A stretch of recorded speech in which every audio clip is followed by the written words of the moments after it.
mãos e declare: deixa queimar, deixa queimar, deixa queimar, deixa queimar, deixa queimar, deixa queimar.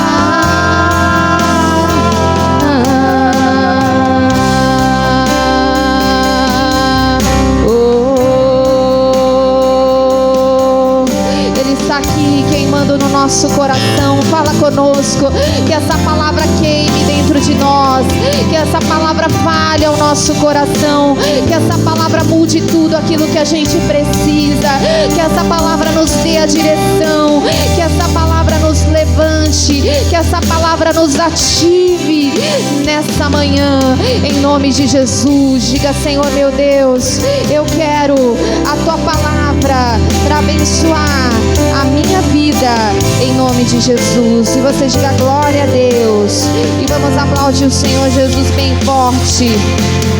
Oh, glória a Deus. Bom dia, queridos. Podem todos se assentar em nome de Jesus, porque uma palavra já queima no meu coração desde quarta-feira dessa semana. Deus colocou no meu coração essa palavra e ela já está queimando. E essa palavra é sobre o cansaço. É sobre aprender a vencer o cansaço. O cansaço que vem, o cansaço que atinge todos nós enquanto filhos de Deus, enquanto cristãos. Juízes capítulo 6, versículo 1, nós vamos aprender sobre um homem chamado Gideão. Juízes capítulo 6, versículo de número 1, pela NBV, nós vamos acompanhar. Nós vamos aprender sobre um homem que se cansou, um povo que se cansou, mas que venceu. Juízes capítulo 6, versículo de 1 ao 5, nós vamos ler o domínio dos midianitas sobre o povo de Israel. Os midianitas começaram a dominar sobre o povo de Israel e colocaram sobre eles um jugo tão grande que tudo aquilo que Israel tinha, os midianitas iam lá e roubavam. Eles passaram 7 anos da vida deles sendo saqueados, sendo roubados, vivendo em miséria, porque a situação ali era tão crítica que não sobrava nada. A Bíblia relata que não sobrava nada, nada. Eles perdiam tudo quando os midianitas vinham. Então eles passaram 7 anos da sua vida sob a mão dos midianitas, com medo, escondidos. E a Bíblia então fala no versículo 1: então o povo de Israel voltou a pecar contra o Senhor como antes, e o Senhor permitiu que ele fosse dominado pelos inimigos. E dessa vez o domínio foi dado ao povo de Midian, e durou 7 anos. E os midianitas foram tão cruéis que os israelitas tiveram que abrir covas e cavernas e construir fortificações nas montanhas.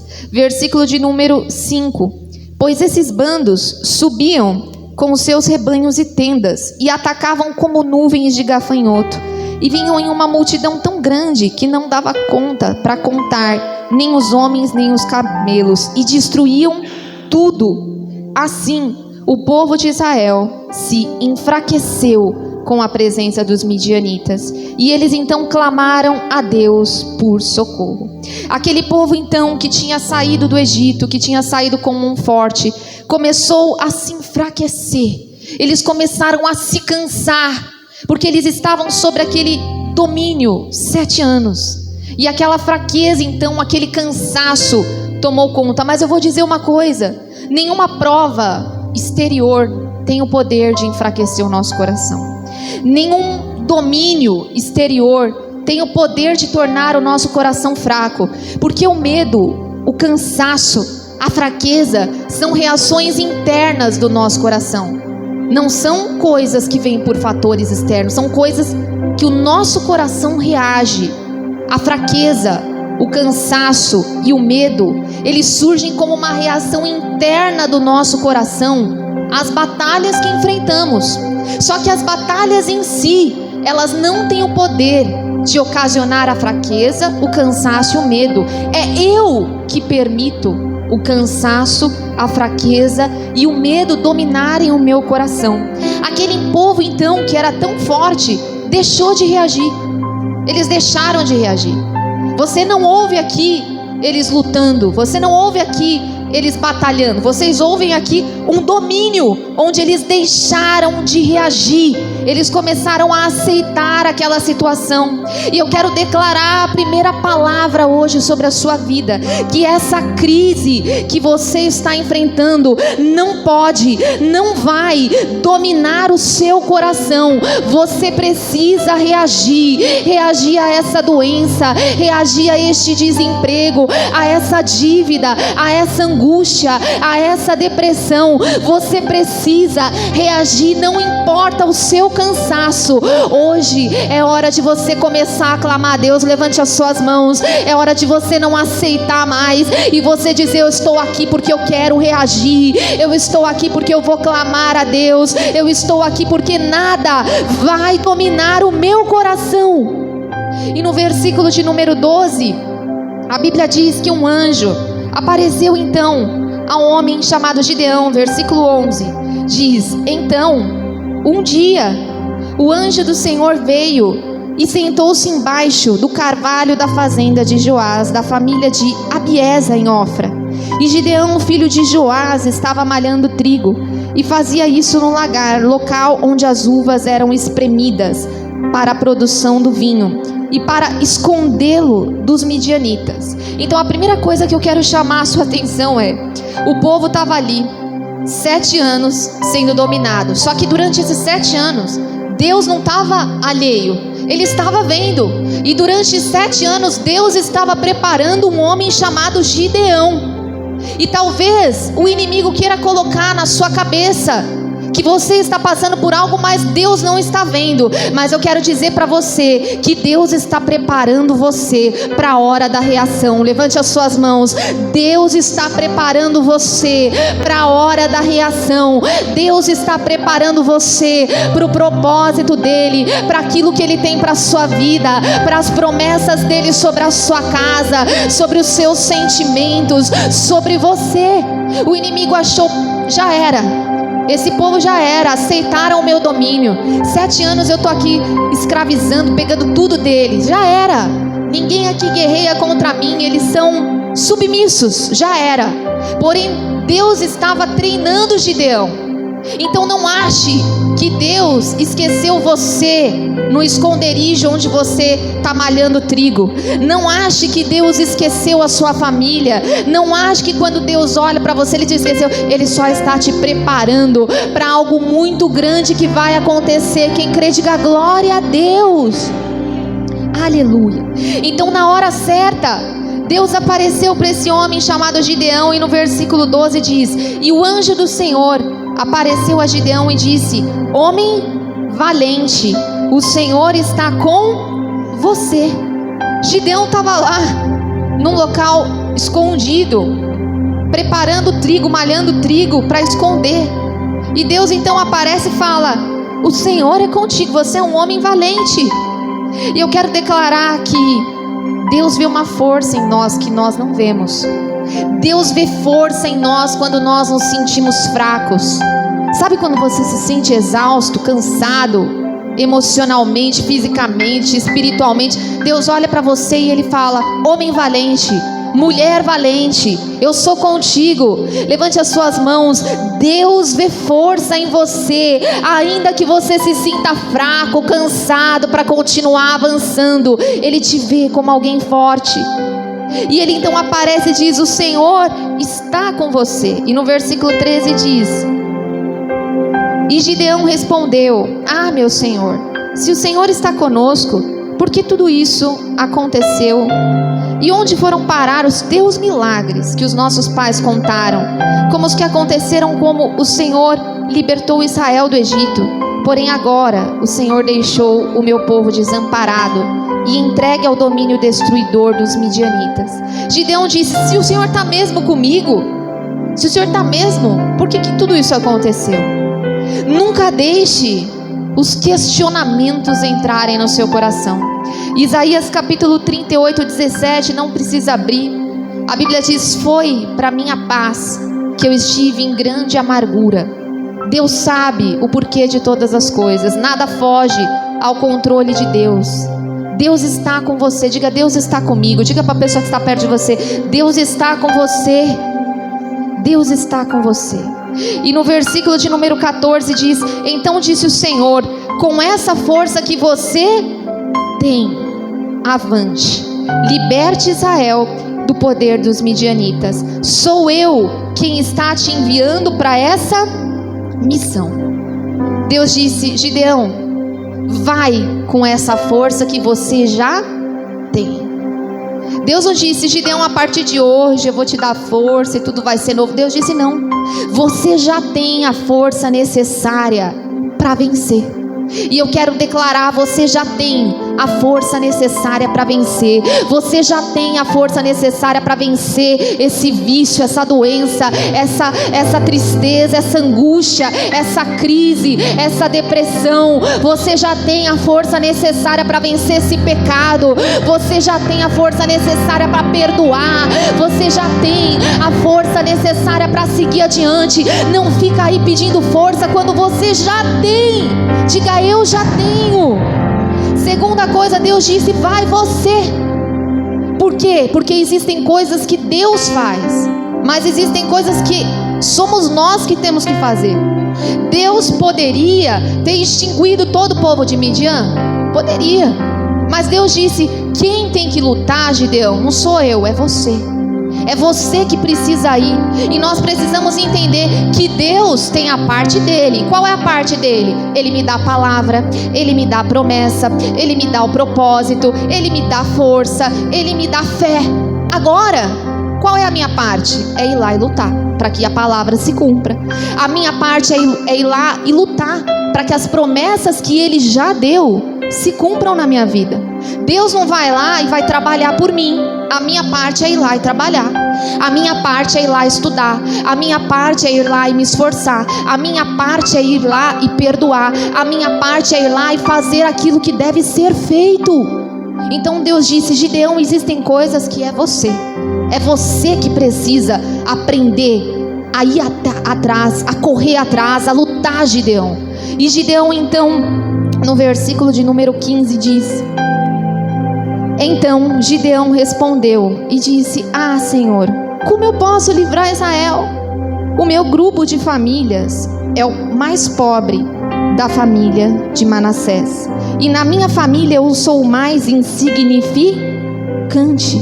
Olha como Gideão se via como alguém insignificante, como alguém sem perspectiva. E eu vou te dizer, talvez Gideão nunca fosse escolhido pelos anciãos de Israel para liderar nada. Talvez Gideão nunca fosse escolhido para ser líder de absolutamente nada. Olhando para aquilo que ele tinha, humanamente falando, não escolheriam Gideão. Só que Deus, ele muda posições. Deus, ele muda cadeiras. Deus é aquele que tira o último da fila e coloca em primeiro lugar. E eu quero declarar uma coisa sobre você. Eu quero declarar que esse ano Deus vai levantar posições, você para posições que não seriam suas. Levanta a sua mão. Eu quero declarar, não sei para quem eu estou falando, Ele vai levantar você para posições que naturalmente não seriam suas, posições de liderança, de chefia. Ele vai mudar cadeiras aqui. Ele vai levantar você para ambientes que não seriam seu. Ele vai tirar você do último lugar da fila e vai colocar no propósito que Ele tem para você. Diga glória a Deus. Ele está dizendo: eu estou tirando você do último lugar da fila para você ocupar a posição que eu tenho para você ocupar a promessa que eu tenho para você. A partir de hoje, em nome de Jesus. Ele foi lá e tirou Gideão de um local de insignificância dos homens. Ele foi lá e tirou Gideão, e ele colocou Gideão num grande propósito. E Deus está fazendo isso aqui, glória a Deus. Em Juízes capítulo 7, a Bíblia fala então, Juízes capítulo de número 7, versículo de número 1.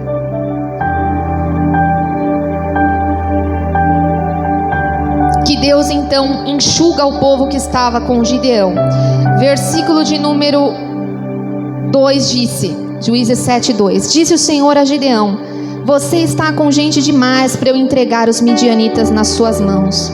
Não posso deixar tantos homens lutarem contra os midianitas, para que o povo de Israel não se orgulhe diante de mim, dizendo que obteve vitória sozinho.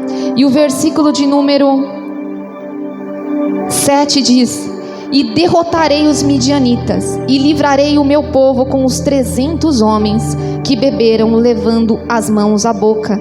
Mande para casa todos os outros. Então olha só, queridos, Gideão, ele estava com um grande exército ali, um exército grande, e Deus então aparece e diz: Gideão, começa a mandar, você está com gente demais, essas pessoas vão te atrapalhar. Na primeira leva voltaram 22 mil homens. Deus tirou da vida de Gideão 22 mil homens. Na segunda leva ele tirou quase 10 mil homens, e ficaram apenas 300 homens ali com Gideão. Mais de 30 mil homens voltaram atrás, e ficou 300 homens com Gideão.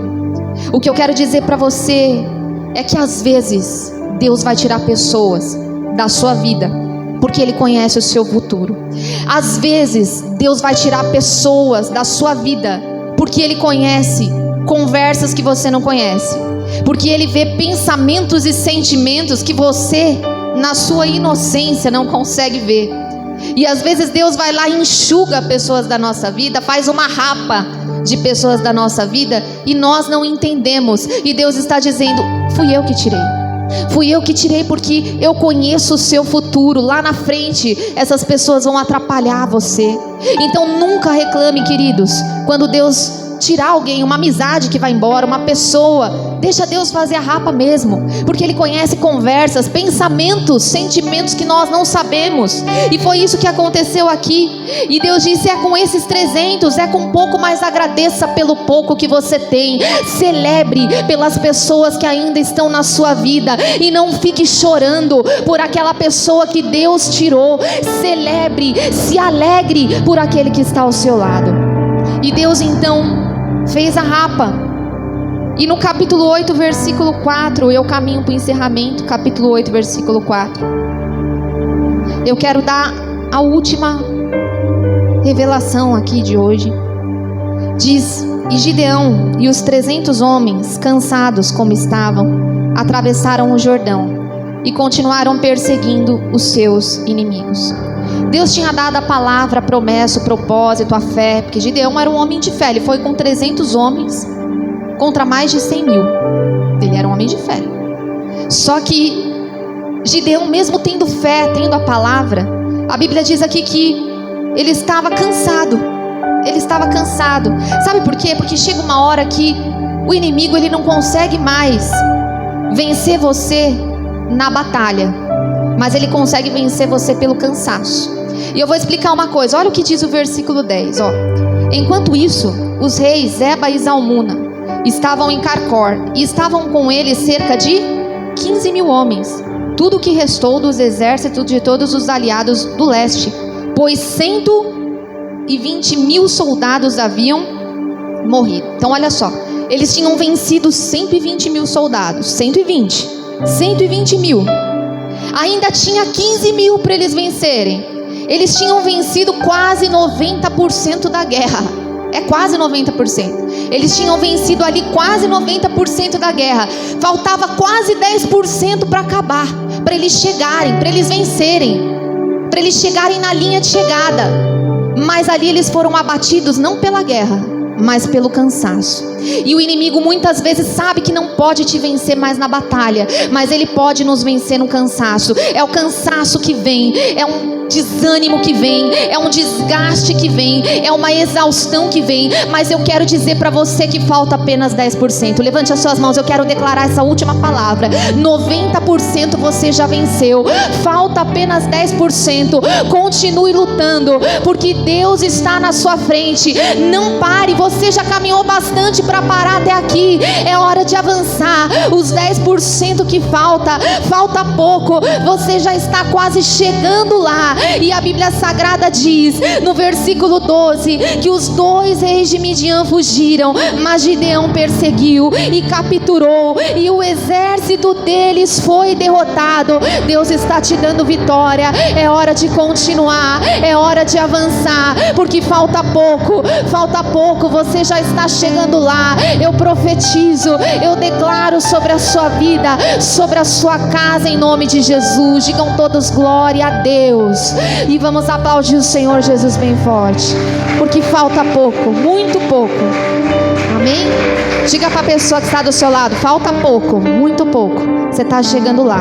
Vamos nos colocar de pé, porque eu quero fazer o clamor pela nossa família. E eu quero que, se você estiver perto de alguém da sua casa, você abraça essa pessoa. Se você não tiver, pensa nessa pessoa neste momento. Vamos clamar: Senhor nosso Deus, nosso querido e amado Pai, e nós cremos na sua palavra, e nós cremos, Deus, nas suas promessas sobre a nossa casa.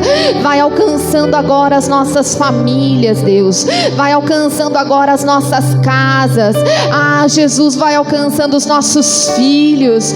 Nós queremos declarar a presença de Deus sobre a nossa casa, sobre os nossos filhos, sobre os nossos cônjuges, sobre os nossos pais. Meu Deus, sobre os nossos irmãos. Vai entrando em cada casa agora, em cada família.